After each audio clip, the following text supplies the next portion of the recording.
آج کے اس ایپیسوڈ میں ہم آپ کو فیصل آباد شہر اور اس کی قدیمی اور تاریخی چیزیں دکھائیں گے۔ فیصل آباد پاکستان کا وہ شہر ہے جس نے انگریزوں کا دور دیکھا، جس نے ہندوؤں اور سکھوں کا دور بھی دیکھا۔ یہاں مختلف قسم کی عمارتوں کے نشان پائے جاتے ہیں جو اس وقت کے زمانے کی یادیں تازہ کر دیتے ہیں۔ بسم اللہ الرحمن الرحیم۔ السلام علیکم دوستوں، میں امید کرتا ہوں آپ سب ٹھیک ٹھاک ہوں گے اور اپنے پیاروں کے ساتھ خوش باش ہوں گے۔ اللہ کے فضل و کرم سے آج کی ویڈیو کا آغاز کرتے ہیں۔ ابتدا ہے رب جلیل کے بابرکت نام سے، جو دلوں کے بید خوب جانتا ہے۔ پاکستان کے مشہور و معروف شہر فیصل آباد کو کسی زمانے میں لیل پور کہا جاتا تھا۔ فیصل آباد شہر کی بات کی جائے، کراچی اور لاہور کے بعد پاکستان کا تیسرا بڑا شہر ہے۔ زندہ دل لوگوں کے اس شہر کا کلچر اور ثقافت دیکھنے کے قابل ہے۔ فیصل آباد شہر پنجاب کا دوسرا بڑا شہر برطانوی راج کا سب سے پہلا اور پلین سٹی تھا۔ بتایا جاتا ہے کہ انگلینڈ کے شہر مانچسٹر کی طرح تعمیر اور پاکستان کی جی ڈی پی میں 5% حصہ رکھنے کی وجہ سے اس شہر کو مانچسٹر آف پاکستان بھی کہا جاتا ہے۔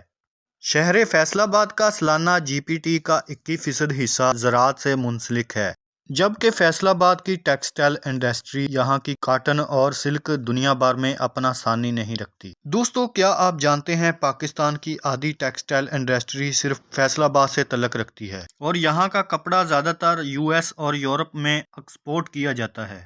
شہر فیصل آباد کی ترقی میں انڈسٹری ٹیکسٹائل کا بہت اہم کردار ہے، جو اس کی ترقی میں بہترین رول ادا کر رہا ہے۔ شہر فیصل آباد کے بارے میں مزید بتاتے چلیں کہ دریائے چناب کے کنارے انگریز دور میں اسے قائم کیا گیا تھا۔ یہاں پر انگریزوں کی نشانیاں ہمیں عمارتوں کی شکل میں مل جائیں گی، جو ماضی میں گزرے ہوئے زمانے کی بہترین عکاسی کرتے ہوئے نظر آتی ہیں۔ شہر فیصل آباد نے وقت کے ساتھ ساتھ بہت ترقی کی اور یورپی ملکوں اور انٹرنیشنل سطح پر ایک الگ پہچان بنائی اور ملک پاکستان کو سرخرو کیا۔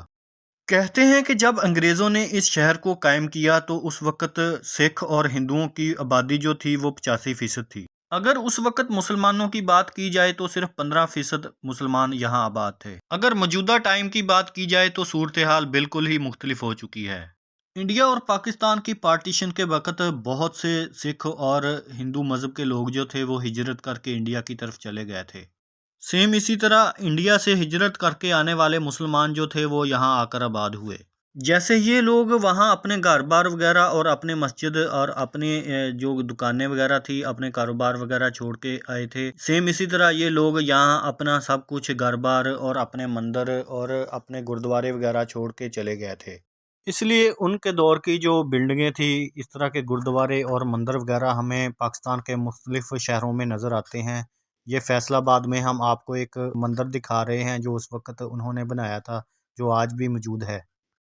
شہر فیصل آباد میں مختلف چیزیں اور جگہ دکھانے کے بعد ہم آ چکے ہیں گھنٹہ گھر کے پاس۔ شہر فیصل آباد میں گھنٹہ گھر اور اس سے جڑے 8 بازار پورے پاکستان میں مشہور ہیں اور اپنا ایک الگ مقام رکھتے ہیں۔ یہ گھنٹہ گھر نہ صرف خوبصورتی میں اپنی مثال آپ ہے، بلکہ فیصل آباد کا انڈسٹری ہب بھی سمجھا جاتا ہے۔ ماضی کے لیل پور اور آج کے فیصل آباد کے بارے میں آپ کو بتاؤں فیصل آباد کا نام کیسے رکھا گیا۔ 1977 یعنی 1977 میں سعودی عرب بادشاہ شاہ فیصل کے نام سے اس شہر کا نام فیصل آباد رکھا گیا تھا۔ 1977 سے پہلے دنیا اسے لیل پور کے نام سے جانتی تھی۔ جیسا کہ میں آپ کو پہلے بھی بتا چکا ہوں کہ پاکستان کا یہ شہر جی ٹی پی میں بھی اپنا 5% حصہ ادا کرتا ہے۔ 1985 یعنی 1985 میں اس شہر کو ڈویژن کا درجہ دیا گیا، جس میں ٹوبہ ٹیک سنگھ، جنگ اور فیصل آباد کے اضلاع شامل کیے گئے تھے۔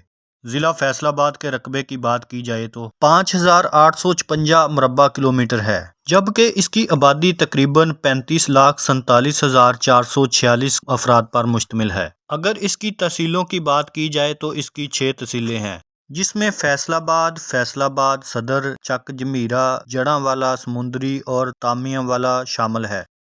لیل پور ٹاؤن، جناح ٹاؤن، اقبال ٹاؤن اور مدینہ ٹاؤن فیصل آباد کے اہم ترین مقامات میں شامل ہے۔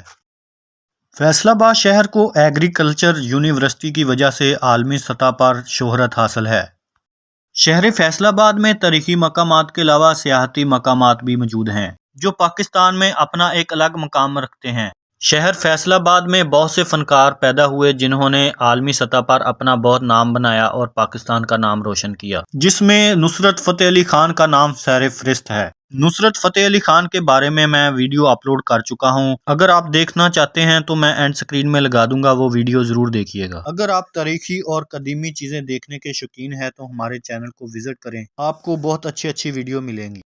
ویڈیو بنانے کے لیے ہم دور دراز کا سفر کرتے ہیں اور بہت سی محنت کی جاتی ہے، اس لیے آپ سے ریکویسٹ ہے کہ میری ویڈیو کو لائک کریں، سبسکرائب کریں، شیئر کریں اور بیل آئیکن کو دبائیں تاکہ ہر آنے والی ویڈیو کا نوٹیفیکیشن آپ کو بر وقت موصول ہو سکے۔ اور کمنٹس باکس میں اپنی قیمتی رائے کا اظہار ضرور دیا کریں تاکہ ہم اس طرح کی اور بھی اچھی ویڈیو بنائیں اور آپ کو دکھائیں۔ بہت سی نیک دعاؤں کے ساتھ اب اپنے میزبان عثمان کو دیجیے اجازت۔ اللہ حافظ، اللہ نگہبان۔